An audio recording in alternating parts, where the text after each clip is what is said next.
Hello, this is Brad Carmack. In this video, I'm going to make an argument in favor of increased religious freedom at BYU. First, I'm going to describe what I mean by religious freedom. Second, I'll describe what the burdens currently are on religious freedom at BYU.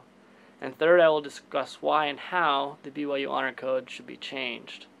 So first, let me talk about what I mean when I say religious freedom.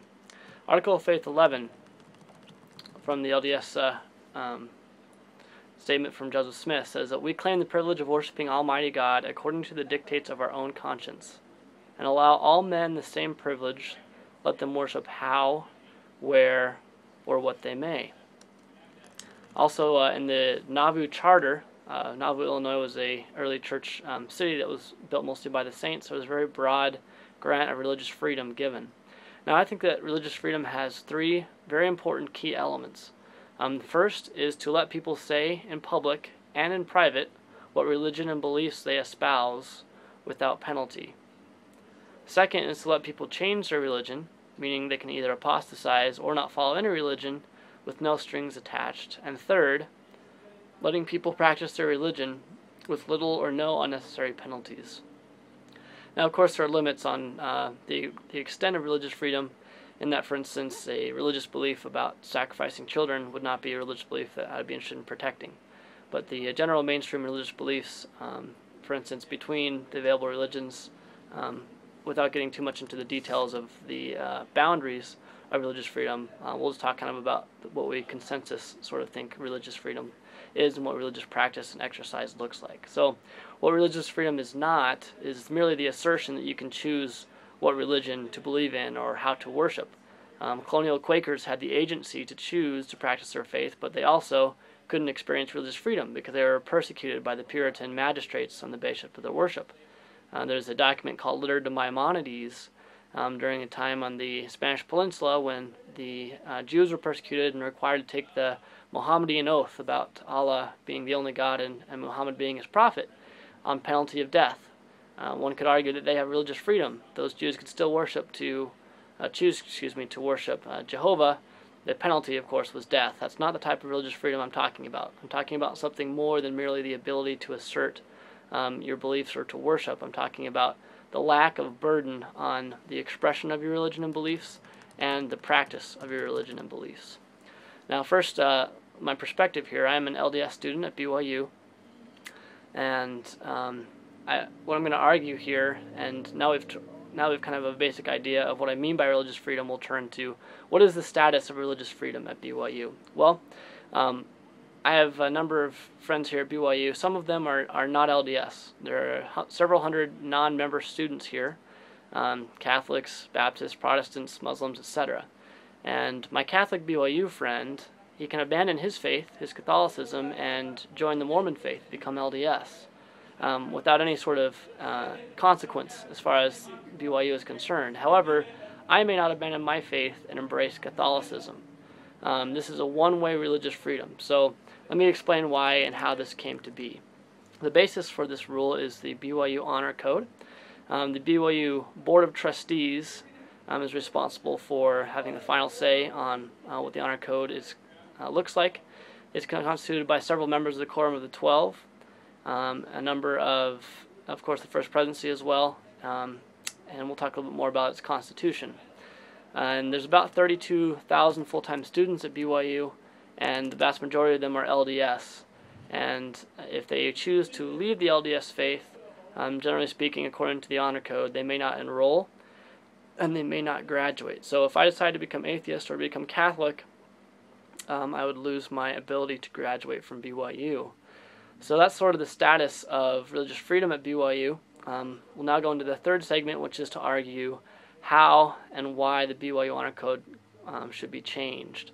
My argument is that the BYU Honor Code should be amended such that students who start out LDS may change their religion and become a different religion or no religion at all and be treated the same as other non-members, namely to have a hike of their tuition rather than losing their ability to enroll and to graduate. Okay? So let me quote a little bit of language from the Honor Code so you're familiar with what the rule is. Students are required to be in good Honor Code standing to be admitted to, continue enrollment at, and graduate from BYU. In conjunction with this requirement, all enrolled, continuing undergraduate, graduate, and study abroad students are required to obtain a continuing student ecclesiastical endorsement for each new academic year. And they have to have their endorsements completed before they can register for the fall semester of any given year. LDS students have to be endorsed by their bishop where they live, and that holds their current membership record. And LDS students have to fulfill their duty to the church, including attending their church meetings and abiding by the standards of the church on and off campus while they're enrolled. And they have to be in good honor code standing to graduate, receive a diploma, and have the degree posted. Okay. Continuing language from the honor code. A student's endorsement may be withdrawn at any time if the ecclesiastical leader determines that the student is no longer eligible for the endorsement. And if you don't have a current endorsement, you're not in good honor code standing, and you have to discontinue enrollment. Students who are not in good honor code standing are not eligible for graduation, even if they have otherwise completed all necessary coursework. And I'll highlight this section here. Excommunication, disfellowshipment, or disaffiliation with the Church of Jesus Christ of Latter-day Saints automatically results in the withdrawal of the student's ecclesiastical endorsement and the loss of good honor code standing. So if you disaffiliate from the church, for instance, if I wanted to become Catholic or Baptist, I would automatically lose my ability to be in good honor code standing, which is required to graduate, to receive a diploma, and to have that degree posted. I would assert that this is an exceptional burden on religious freedom. It's about the harshest penalty that BYU could legally impose on any of its students based on a religious choice. And it's apparent from the honor code itself, and also I've confirmed that this is the case with the BYU chaplain, who sort of has jurisdiction over the non-LDS students at BYU, and also with a vice president of BYU to confirm that this honor code statement does in fact reflect the reality that students who are LDS who choose to be atheist or to join another religion, disaffiliate from the church, do in fact lose their ability to graduate and receive their diploma. Okay, so let's talk a little bit about the ethics and morality here. Most often the contention I get when I try to make this persuasive point about changing the honor code is that BYU students contract to this arrangement. They know this is the setup. The honor code is transparent. It's enforced consistently. People know when they come here that they've contracted away their religious freedom, the LDS students that come. And my argument is, yes, I would concede that point. I don't think there's a great contractual injustice done on the part of the students in this case, although that conclusion is somewhat debated, and I'll talk about that a little bit later. But my perspective is analyzing the decision of BYU to offer that contract. So, you could have someone that could offer to someone, a very poor person, that person would contract to be a slave for 20 years. And that's something that someone could contract away their freedoms under kind of contractual law. Anything that you want to contract away, you can. But that doesn't make it right for a person to offer that contract of slavery. So just because you have the right doesn't make it right. And so what I'm going to do here is argue about the ethics of asking, especially naive teenagers who many of them can't even vote when they first come to BYU, to contract away 4 to 8 years of their religious freedom. And eventually I'm going to come to the conclusion that that's not as ethical as the alternative of letting them stay at BYU and instead just giving them a tuition hike and treating them the same as other non-LDS students at BYU. To relate a little bit about the conversation I had with the vice president, I brought up this question. We noted that the board of trustees is constituted by the first presidency, the Relief Society president. Currently I think it's one of the presidency of the 70s, Stephen Snow. It's constituted by 3 apostles, Russell M. Nelson, M. Russell Ballard, and David A. Bednar, of course the first presidency, as well as Roger G. Christensen, who's the secretary, and then Elaine Dalton and Julie Beck. So these are the constituents of the BYU Board of Trustees who are the decision makers with the BYU Honor Code. And as you might imagine, this issue has come up before. In fact, when I spoke with Cole Durham, he's the lead of the Center for Law and Religion Studies at the BYU Law School. He's been there for a few decades. Each year there's a number of government officials and scholars that are brought from around the world to discuss religious freedom. And I had a productive discussion with him where I pointed out the irony that that very symposium on promoting religious freedom around the world is held on a campus that burdens religious freedom for tens of thousands of its students. And I think that he saw some of my points, although he also raised some valid contentions. when I spoke of this issue with one of the vice presidents, I won't say who, I'm not really interested in causing problems for any individual persons, but he talked about sort of the mentality behind the policy being that individuals who have made temple covenants should be punished. And many people would agree with that premise. However, I would note that in the Doctrine and Covenants there is precedent for how the church deals with and disciplines its own members. Doctrine and Covenants 134, verse 10 is especially relevant in saying, what is the extent to which we will punish members who leave our ranks? It says, we believe that all religious societies have a right to deal with their members for disorderly conduct according to the rules and regulations of such societies, provided that such dealings be for fellowship and good standing, but we do not believe that any religious society has authority to try men on the right of property or life, to take from them this world's goods, or to put them in jeopardy of either life or limb, or to inflict any physical punishment upon them. They can only excommunicate them from their society and withdraw from them their fellowship. They can only excommunicate them from their society and withdraw from them their fellowship. My argument is that taken together with Article of Faith 11, which says that we claim the privilege of letting all men worship according to the dictates of their conscience, I think that all men includes those who have made temple covenants and that are LDS students at BYU. And I would assert that taking away the ability to graduate from a student is a deprivation of this world's goods, and here's why. The progress towards a degree is measured in credits. Not all credits earned at BYU are transferable. Many other universities will not accept the religious credits, for instance. Students that are in graduate programs, such as the MPA and the law, which I happen to be familiar with, other programs, often if not in all cases, will not accept the full breadth and complement of credits that one has earned. For instance, if I were to transfer my MPA credits, of which I've earned well over 40, I would only be able to transfer about 6 of them. I've tested this at a school before.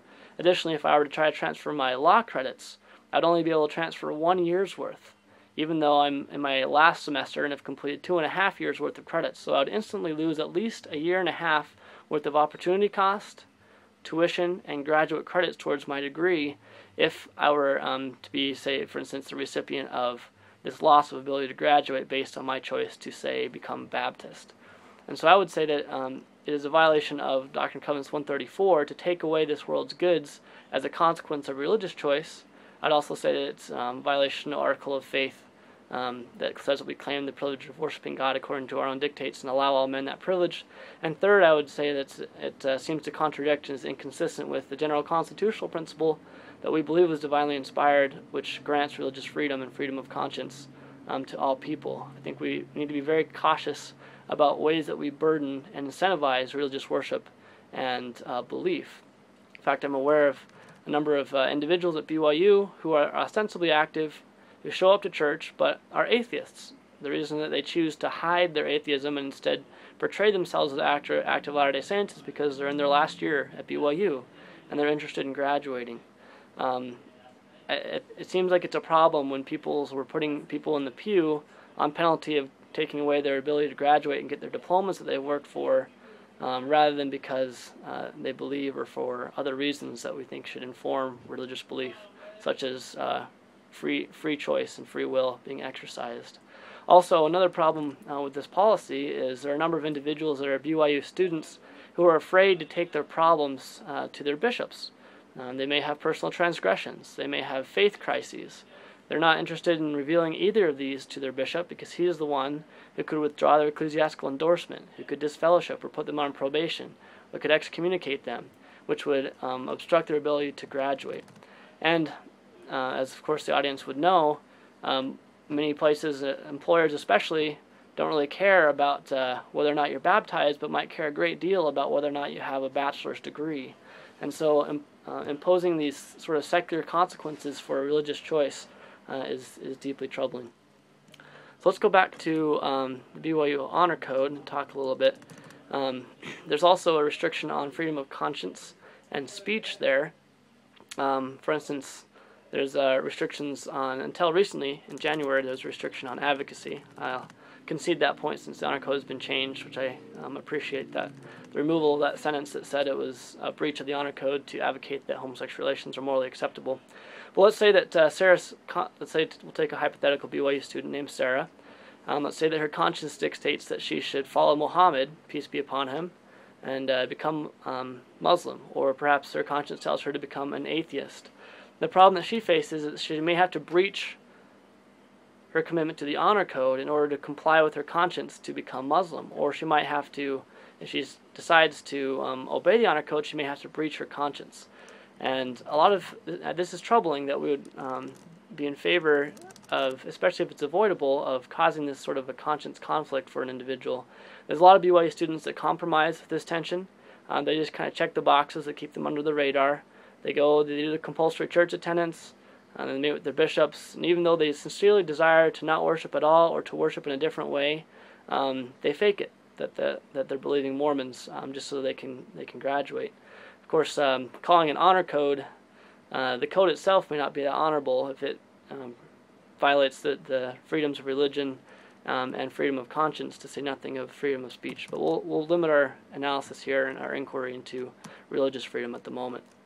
And I do have to disclose at this point, I do have a brother who, his last semester at BYU, decided not to hide the fact that he decided to be atheist, didn't believe the church anymore, and because of that he lost his ability to graduate. And to this day, BYU denies him his degree, despite the fact that he has completed almost all the other requirements for graduation. I think that is a travesty, and it does inform my opinions here. I would also note that J. Reuben Clark had an interplay with Apostle Mark Peterson. Mark Peterson was trying to get permission to tell local leaders to begin excommunication trials for people he thought were disloyal. And J. Reuben Clark countered him. He's the namesake of BYU's law school, and said, "You need to be careful about the insubordination or disloyalty question, because you ought to be permitted to think. You can't throw off a man for thinking." Well, arguably at BYU one certainly could, depending upon the nature of that speech. And I would argue that BYU's environment would be richer rather than poorer if it had greater speech and religious freedoms here. And also, it would be consistent with the mission of BYU, as put in its mission statement, to encourage diversity and learning in an environment of diversity, to have greater diversity both of speech and of religion. Okay. Now back to the argument that burdening religious freedom in this way is inconsistent with the religious freedom value that we have based in the Constitution, right? So we affirm that God created the Constitution. Doctrine and Covenants 101 says that God claims credit for the Constitution. He says, "I have suffered to be established, and this Constitution should be maintained for the rights and protection of all flesh, according to just and holy principles. For this purpose have I established the Constitution of this land by the hands of wise men, whom I raised up to this very purpose." So that's an argument kind of from the Constitution, arguing that God favors religious freedom generally. One more argument in favor of greater religious freedom at BYU would be from an argument from equality. So if we treat non-members differently than members at BYU, we give them higher tuition. It seems to be a violation of equality to treat those non-members differently than ex-Mormon non-members. So people that leave the church that are non-Mormon, it seems from an equality argument they should be treated the same as non-Mormons. Namely, they can retain the ability to graduate but have to pay a higher tuition. Okay, so that's an argument from equality. And we definitely have a strong belief in equality in the church. One reference to back that up would be Alma 30, 7 through 11. It says, "There was no law against a man's belief, for it was strictly contrary to the commands of God that there should be a law which should bring men on unequal grounds. For thus saith the Scripture, Choose ye this day whom ye will serve. Now if a man desired to serve God, it was his privilege. Or rather, if he believed in God, it was his privilege to serve him. But if he did not believe in him, there was no law to punish him. But if he murdered, he was punished unto death. If he robbed, he was also punished, etc., etc. There was a law that men should be judged according to their crimes." And I'll close with this verse, "Nevertheless, there was no law against a man's belief. Therefore a man was punished only for the crimes which he had done. Therefore all men were on equal grounds." So again, having equal grounds, treating all members the same and all non-members the same. Having those who are willing, who are LDS and want to leave the church, who are willing to obey all the other aspects of the honor code. Again, my proposition is that the honor code be amended to accommodate that, since it would be a more equal arrangement. Now, I have talked with, as I mentioned, a couple of the vice presidents at BYU, as well as the lead of the Law and Religion Symposium, all of them indicated that the decision maker was the Board of Trustees and those in charge of BYU, and thought it would probably be futile to push the issue, as it's an issue that has been addressed by them a number of times, including as recently as at least 3 or 4 years ago. However, I would be still interested in making that argument. In fact, just last week, there was an article in the Daily Universe, an editorial, arguing the same point about the lack of religious freedom here and the inequality of treating Catholics can change religion to Mormon, but Mormons can't change religion to Catholics, kind of illustrating the same tension. Another verse from the Doctrine and Covenants: "We do not believe it just to mingle religious influence with civil government, whereby one religious society is fostered and another proscribed in its spiritual privileges, and the individual rights of its members as citizens denied." Okay. Now, to the extent that BYU is a civil government, it'd be hard to establish that in an absolute way, but certainly has elements of a civil government in that it distributes the civil privilege. Degrees are recognized civilly. A degree is not baptism. It's not something that's recognized only by Mormons. A degree from BYU is recognized by all institutions that recognize accredited degrees. So in that sense, the right to apostatize, since I would argue that's a necessary subset of the religious freedom, is denied to one group, LDS, or one society, according to the verse, but it's fostered in another. For instance, Catholics, they can definitely apostatize and become LDS, but we don't want the other direction. So that also seems inconsistent with Doctrine and Covenants 134, where we don't believe it's just to mingle religious influence in civil government and foster one religious society and proscribe the other. So to the extent that BYU is going to allow non-members, it seems to make sense to treat those who leave its ranks and become non-members in the same way. I would also note that there's been a large emphasis on the importance of religious freedom by church leaders in recent years. There was a talk by Elder Dallin H. Oaks at BYU, Idaho, a landmark address on 13th of October 2009. He gave a similar one just last month in California. There was a talk, "The Threatened Demise of Religion in Public Square," by Elder Wickman. Recently, there was in 2010, just last year, Elder Russell M. Nelson, "We Are All Enlisted," in 2010. There was a talk that was referred to by Elder Oaks in his address last month, about Cardinal George of the Catholic Church, who gave a religious freedom address at a devotional at BYU. My argument is that it makes sense for BYU to cleanse the inner vessel first. If they're going to teach the world what religious freedom means, it would seem to make sense that they would want to be very, very sure and very careful to promote religious freedom at their own institution first, before teaching the world what that means and what that looks like. We want to avoid the danger of looking like the Puritans. They weren't really interested, as many argue, in religious freedom. They just wanted to replace the Church of England's religious authority with their own. And when they came and set up their community, they denied the freedom of speech to their opponents and insisted that everyone subject themselves to the authority of their religious magistrates. And there's a quote here that says, "The life and colony of its people," this is again referring to the Puritans, "the clothes they should wear, the length of their hair, their labors and pastimes were all supervised and regulated in accordance with the clergy's interpretation of the Scriptures." The Massachusetts Bay Colony was especially noted for its persecution of Quakers, with the Plymouth Colony and the Connecticut River colonies not far behind.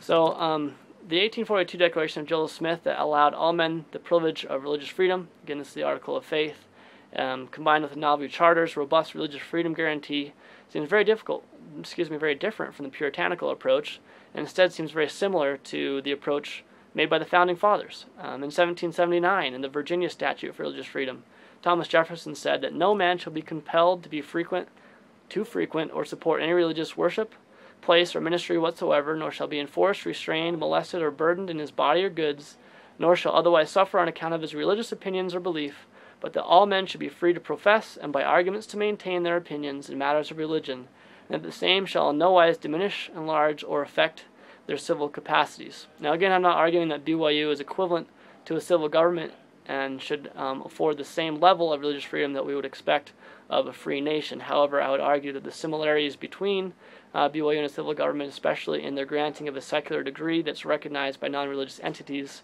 and that being the most valuable and ostensibly for which BYU students in good faith enter and proceed, would argue in favor of greater religious freedom as long as it doesn't have any sort of counter effects that would be significant. And I think that definitely, though there may be some costs associated with granting this religious freedom, they are certainly worth it for a church and a people that really believes so strongly in religious freedom. And I realize that this is waxing a bit long. I'm going to kind of hurry and finish this here. I've argued, to summarize, I've argued what religious freedom is, which includes the ability to apostatize and to go to a different faith or no faith at all. I've argued that religious freedom has to do with not having a burden on your choice of religion and your practice of religion. I've talked about what the status is at BYU, namely that LDS students cannot apostatize and become either atheist or join another church without losing their ability to graduate. And I've argued that that should be changed in a way that would allow them to be treated the same as other non-members on campus. Okay, and I've kind of skipped over some more arguments which tend to show that BYU looks a lot like a civil government, including its levies of taxes, its government of a large and diverse community, the fact that it enforces and makes laws and rules, and as well as adjudications. In a number of ways, BYU does look like a local government. Let's see, last 134 verse 4 of the Doctrine and Covenants. We believe that religion is instituted of God and that men are amenable to Him and to Him only for the exercise of it, unless their religious opinions prompt them to infringe upon the rights and liberties of others. But we do not believe that human law has a right to interfere in prescribing rules of worship, to bind the consciences of men, nor dictate forms of public or private devotion, that the civil magistrate should restrain crime but never control conscience, should punish guilt but never suppress the freedom of the soul. Last point. In Jeffrey Arnett's book about emerging adulthood, he noted that between the ages of 18 and 30, in America, people oftentimes abandoned their childhood faiths. They became either atheist, agnostic, or joined another religion. Oftentimes they return later on, they raise their own children, but nonetheless, it is known that a great number of them leave. And so it's very reasonable to predict that out of the tens of thousands of entering BYU students, that most of them, though they fully and in good faith commit to the BYU experience and the honor code and intend to fulfill it for their entire time here, that sometime between when they sign that paper and when they graduate, their opinions and views will change. A lot of times that's likely as a result of their education and their increased thinking. Oftentimes there is a relationship between not only being 18 to 30 and reliving your religion of your childhood, but also of your education in your childhood. So knowing that that's likely the case, and the trials of conscience that that's likely to engender, again, these are arguments against the morality or ethical decision for BYU to offer an honor code which restricts religious freedom so stringently. BYU's mission statement. Because the gospel encourages the pursuit of all truth, students at BYU should receive a broad university education which will help them think clearly, communicate effectively, understand important ideas in their own cultural tradition as well as that of others, and establish clear standards of intellectual integrity. And I would note that the cultural tradition of others and understanding that is likely to be increased by having the diversity here, that would be increased by allowing individuals who are LDS to choose other faiths or no faith at all. So in conclusion, I would argue to remove the honor code's no graduation punishment on LDS students' choice of religion and replace it with the more savory tuition hike that is already experienced by non-members.